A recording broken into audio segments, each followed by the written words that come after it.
Com quase 400 mil mortos pela Covid e com carência de vacinas, oxigênio, sedativos e hospitais, o Brasil segue sendo alvo de uma demolição do seu Estado Nacional por parte de um neoliberalismo selvagem que o leva de volta à condição de semicolônia.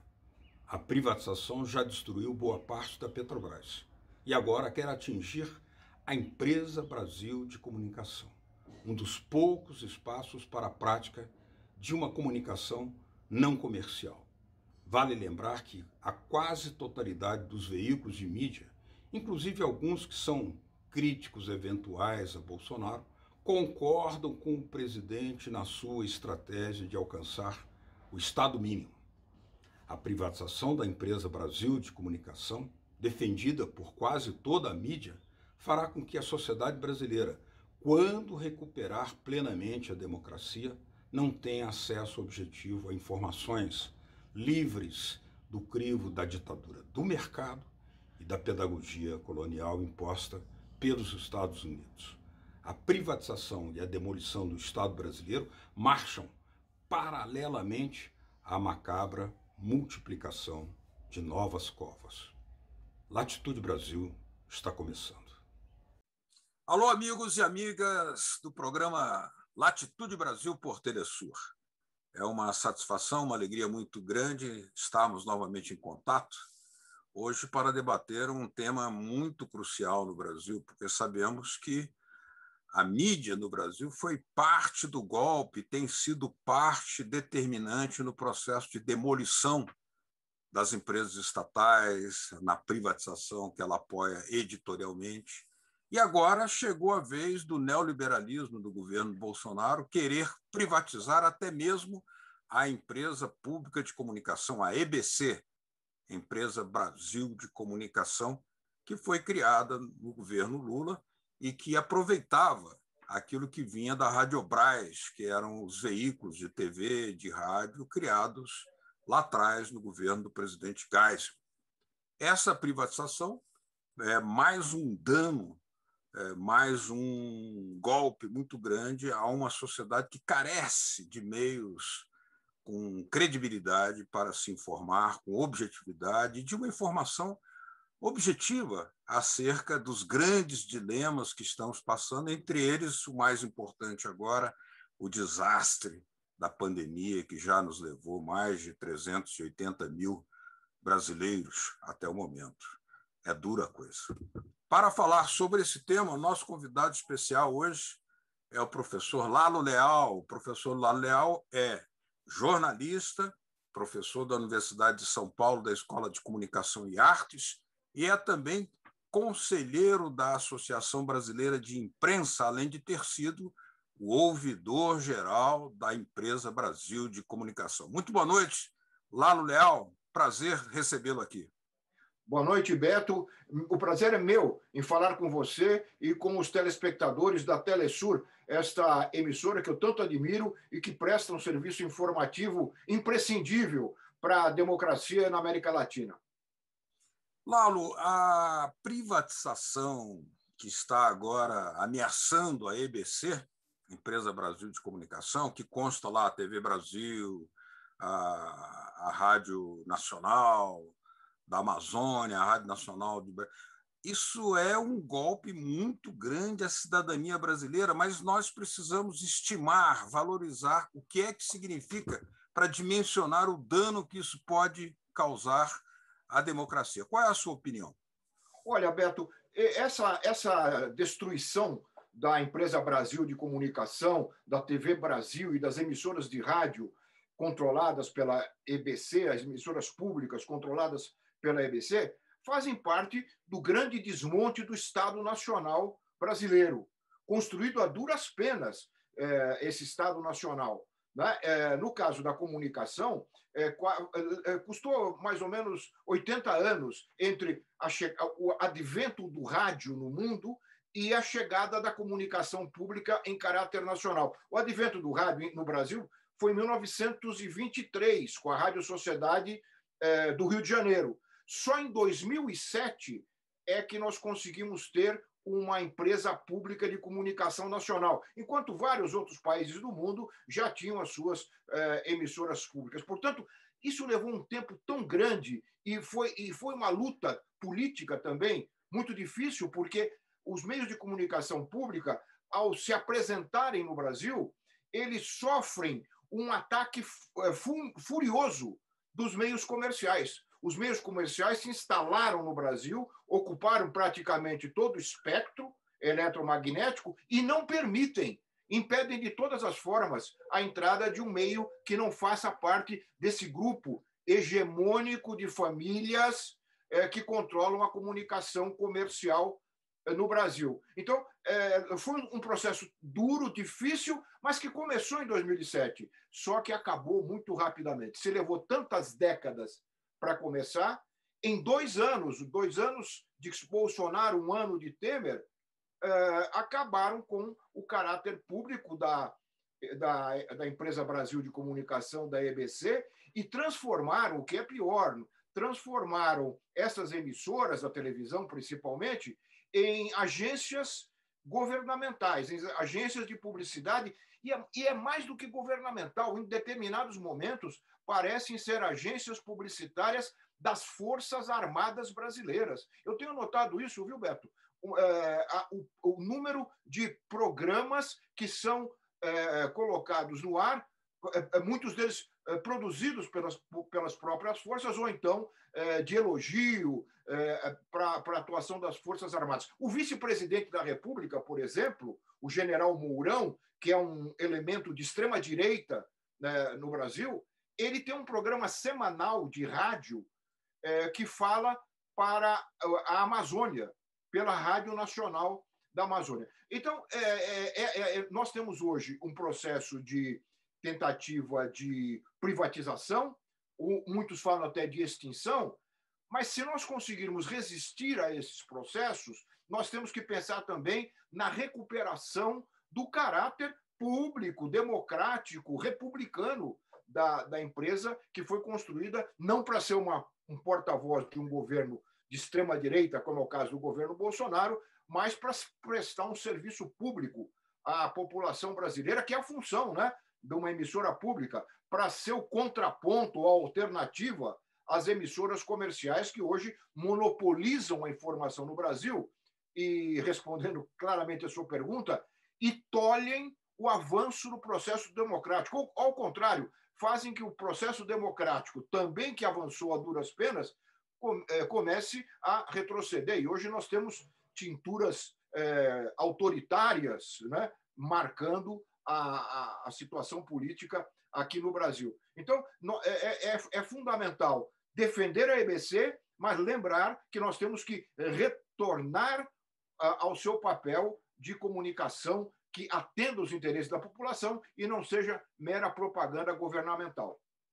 Muitos teóricos da comunicação, entre eles você, assinalam que os meios de comunicação comerciais, num país em que a leitura do jornal é muito baixa, aí falamos de TV e rádio, atuam como partidos políticos. Então, por exemplo, eles defenderam a privatização selvagem na era do governo Fernando Henrique Cardoso. Depois fizeram oposição ao governo Lula, ao governo Dilma, chegando ao ponto do presidente da Associação Nacional dos Jornais dizer: nós é que somos a oposição. Como a oposição é fraca, a oposição política é fraca, os meios de comunicação são oposição.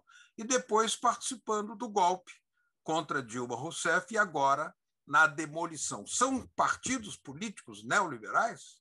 Sem dúvida nenhuma. E agora, Beto, estão desesperados. O partido da mídia está desesperado à procura de um candidato para colocar no lugar do Bolsonaro, porque o descrédito diante das barbaridades desse governo, principalmente na questão dos costumes, na questão do meio ambiente, é brutal. E a tendência é que ele vá se enfraquecendo cada vez mais, se não houver impeachment, até o final do ano que vem, até as eleições gerais do ano que vem.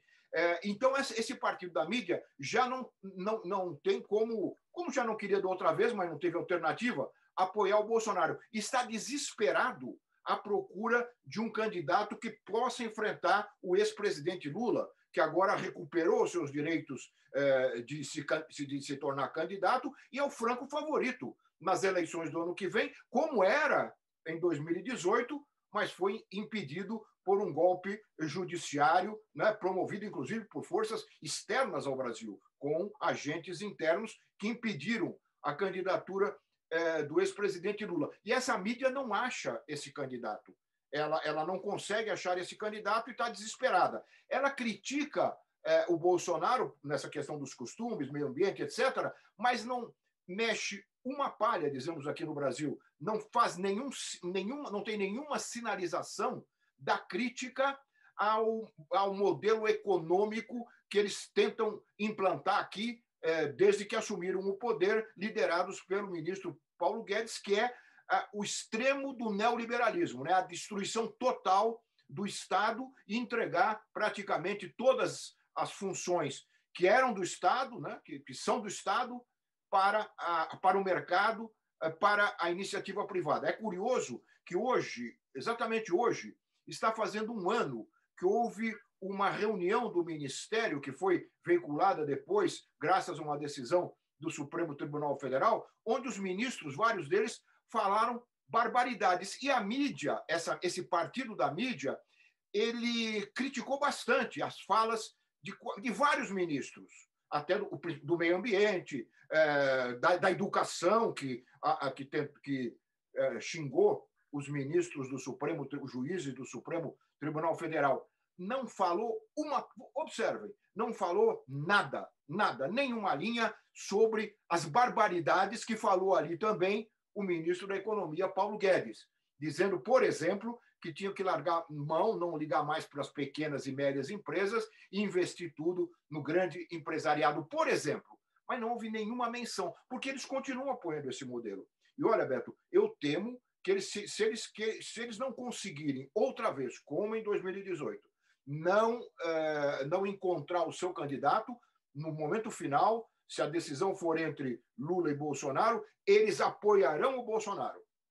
Basta lembrar, talvez os telespectadores não saibam, mas um dos editoriais de um jornal importante aqui no Brasil, que é o Estado de São Paulo, às vésperas das eleições de 2018, tinha como título Escolha Difícil entre Bolsonaro e Haddad, que era apoiado por Lula, a presidência da República. Ora, era uma escolha entre um adepto da tortura, um homem que elogiava o maior torturador que já existiu no Brasil durante a ditadura militar de 64, para não falar de outras barbaridades da sua história política aqui no Brasil. Eles colocavam este homem como uma escolha difícil em relação a um professor da Universidade de São Paulo que havia sido ministro da Educação, com êxito, durante 8 anos no governo Lula. O jornal Estado de São Paulo dizia que a escolha entre esses dois candidatos era uma escolha difícil. Eu dou esse exemplo apenas para mostrar que, na última hora, se eles não tiverem candidato, eles vão de Bolsonaro outra vez. Ou seja, escolha difícil entre o fascismo e a democracia e os meios escolher o fascismo. Exatamente. Eu só queria acrescentar uma coisinha histórica, já que você me provocou, que esse desmonte da EBC, que tem como marca fundamental a destruição e a cassação do Conselho Curador da EBC, que era o órgão que trazia a sociedade para dentro da emissora, eram representantes da sociedade e que traziam para dentro das emissoras a voz dessa sociedade. E tinham força lá dentro, porque o Conselho poderia determinar até ações da diretoria executiva. Esse desmonte desse Conselho, Beto, faz parte do desmonte do Estado brasileiro, porque esse é um dos conselhos que foi destruído. O governo Lula criou 74 conselhos da sociedade, crianças, meio ambiente, educação, cultura, justamente para colocar a sociedade dentro do Estado. Coisa que começou com Vargas em 1941, quando ele criou o Conselho Nacional de Saúde. Exato. Ora, de 41 até o governo Lula, foram criados 115 conselhos. Quer dizer, democratizando o Estado brasileiro. Só no governo Lula foram criados, desses 115, 74 foram criados no governo Lula. Um dos primeiros atos do governo Temer foi acabar com o conselho da EBC. E depois do governo Bolsonaro, completar esta destruição da participação da sociedade no Estado, acabando com os conselhos. A sociedade não participa mais das discussões sobre as políticas públicas, coisa que vinha lá, começou a ser construída em 1941 e foi destruída nos últimos 2 anos. Eu acho que esse registro histórico é importante para dar a dimensão da tragédia que o Estado brasileiro vive hoje nas mãos desses fascistas. Exatamente. Nós vamos fazer aqui uma pequena pausa na nossa conversa com o professor Lalo Leal, que é conselheiro da ABI, foi ouvidor-geral da EBC, e já voltamos com Latitude Brasil discutindo a privatização da Empresa Brasil de Comunicação. Até já.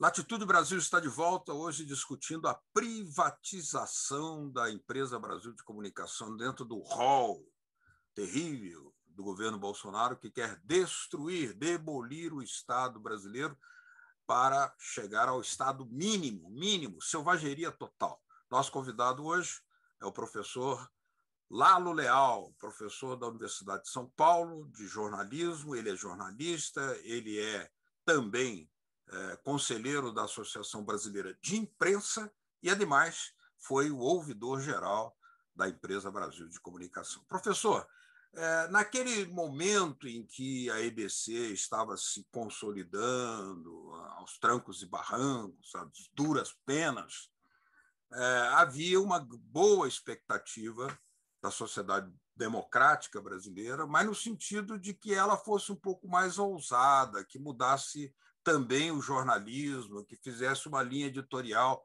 por exemplo, a favor da integração latino-americana, e isso não aconteceu. Como é que você analisa esse aspecto da questão? Olha, Beto, eu costumo dizer o seguinte, que a atitude, o ato de criar uma empresa de comunicação pública nacional com 2 agências de notícias, a Rádio Agência e a Agência Brasil de Notícias, com 8 emissoras de rádio, algumas delas muito importantes, como no caso da Rádio Nacional da Amazônia, ou com a Rádio Nacional do Rio, que tem uma longa história de prestação de serviços à sociedade brasileira, 8 emissoras de rádio. Já vinha do governo Vargas, inclusive, a Rádio Nacional criada no governo Vargas. A Rádio Nacional da Amazônia do governo Geisel. Então, mas emissoras importantíssimas para a integração nacional, né? Para a diversidade de informações, para concorrer, inclusive com as emissoras comerciais, na diversificação das informações e da cultura no Brasil. Eu costumo dizer que a criação dessa empresa foi um ato de coragem e de destemor do governo Lula, embora tardiamente, quase ao final do seu governo, mas, de qualquer forma, foi um ato de coragem, porque ele enfrentou o que a gente chama dos barões da mídia, né? Ao criar esta empresa, ele recebeu ataques muito fortes dos meios de comunicação comerciais, dizendo que ele estava criando uma televisão para ele, a televisão do Lula, chamavam a televisão do Lula, ou diziam que era uma televisão traço, uma televisão que não dava audiência, que era jogar dinheiro fora, enfim, uma campanha organizada contra esta decisão. Portanto, foi uma decisão corajosa e que foi levada à frente. O problema, Beto e telespectadores, o problema é que o passo seguinte, que foi o passo da implantação, ele sofreu muitas adversidades. Não é? Se colocou no ar, no caso da televisão especificamente, uma emissora que não tinha condições técnicas para cobrir esse imenso território brasileiro. O Brasil é muito grande e muito diferenciado, né? Não só em termos geográficos e físicos, mas em termos de cultura, de populações diversas que habitam o território brasileiro. E o sinal da TV Brasil não chegava a todas as populações, criando um problema sério até do ponto de vista, eu considero até do ponto de vista legal, porque todo cidadão brasileiro, através dos seus impostos, bancava e banca essas emissoras. Só que grande parte desses cidadãos não recebiam esse serviço, porque o sinal não chegava lá. E não é que não chegava nos confins da Amazônia, ele não chegava na zona norte do Rio de Janeiro, na periferia do Rio de Janeiro, ou até num setor da asa do centro de Brasília. Né? Não se investiu, quer dizer, se constituiu a emissora, mas não se deu a ela as condições técnicas para ela realmente se tornar uma alternativa às emissoras comerciais, porque esse era o papel da TV Brasil, era se tornar uma alternativa, que a Globo e as outras continuassem lá fazendo a sua política, colocando no ar os interesses desse partido da mídia, mas que o telespectador pudesse ter uma alternativa a eles. Não fez isso. Uhum. E, em decorrência dessa fragilidade tecnológica, ela não ganhou a aderência, né, da população. E a esse problema, junta-se um problema também de conteúdo. Não se definiu claramente, no início da TV Brasil e da EBC, quais seriam as linhas editoriais a serem seguidas. E como nós só temos, como aqui no Brasil, nós só temos uma história de mídia comercial, nunca tivemos uma mídia comercial abrangente desse tipo, a maioria dos profissionais que foram recrutados para trabalhar na EBC vinham da mídia comercial, com todos os defeitos e virtudes da mídia comercial, mas que não tinham nada a ver com a mídia pública. É verdade. Eu me lembro de um programa, Observatório da Imprensa, que fez 2 programas criticando o presidente Chaves e a Revolução Bolivariana. Havia muitas críticas editoriais ao Mercosul, a Cuba, a Síria. Quer dizer, essa não era uma linha editorial, inclusive estava em choque com a própria política internacional do governo Lula. E mesmo que não tivesse, era um dever, uma obrigação da comunicação pública mostrar para a população brasileira aquilo que as outras não mostram. Essa era o dever. Eu apresentei um programa lá chamado Ver TV e eu tentava mostrar isso exatamente. Eu fazia ali o que a Globo e as congêneres não faziam. Analisava a televisão. A televisão, ela fala de tudo, geralmente de maneira ruim aqui no Brasil, mas fala de tudo menos dela mesma. E a TV Brasil fazia esta análise da televisão, uma análise crítica da própria televisão. Muito bem. Agora, uma questão importante é que hoje nós vivemos uma situação difícil, não só pela pandemia, pela restrição aos direitos democráticos, e não ficou nada de edificado de uma mídia popular e democrática. Na Argentina tem, outros países mantiveram, né, a Telesur continua atuando, estamos aqui debatendo todos os temas que são proibidos, porque nenhum desses temas que nós estamos falando aqui entra em qualquer mídia brasileira. Mas o movimento democrático não construiu uma ferramenta para ficar, e hoje estamos, digamos, desarmados no Brasil, mediaticamente falando. Como é que você analisa? Exatamente. Quer dizer, o que é uma tragédia para a democracia, não só a democracia política, mas a democracia cultural, a cultura do brasileiro. Eu queria só, antes de falar sobre isso, você mencionou o Observatório da Imprensa, que fez críticas, fazia críticas, né, aos governos populares na América Latina. Eu cheguei a ver, Beto, uma matéria no jornal da televisão, dando espaço, havia uma eleição no Chile, e o espaço foi dado só para oposição de direita. Não foi dada a palavra para os setores, para a candidatura progressista. Havia um momento em que alguns editores, talvez, que queriam mostrar que eram mais direitistas, né, do que a própria oposição brasileira. Era um negócio impressionante. Mas com relação quer dizer, tudo isso converge para essa dificuldade que o brasileiro tem de ter uma visão mais diversa, não só da política, mas de toda a realidade do mundo, das ideias, dos valores. Estas emissoras e esses jornais, eles são empresas comerciais que vivem da propaganda. Então, eles estimulam, eles são obrigados a estimular, né, o individualismo, o consumismo, para poder se manter. É isso que mantém essas empresas. Então, não há a alternativa de um outro mundo, de uma outra forma de relação entre as pessoas, de formas comunitárias de vida, de mostrar o que faz o MST, né, nas cooperativas, que hoje está alimentando milhares de pessoas, né, coisa que o governo não faz, o MST faz. Só que a mídia não mostra isso. Exatamente.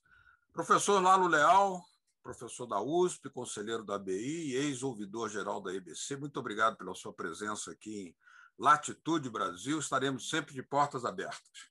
Eu que agradeço, Beto, muito obrigado e parabéns por esse seu trabalho e pelo trabalho da Telesur na democratização da comunicação na América Latina. Um grande abraço. Muito obrigado, Lalo, e a vocês que nos acompanharam. Obrigado pela sua atenção. Até a próxima semana com Latitude Brasil. Tchau. Até mais.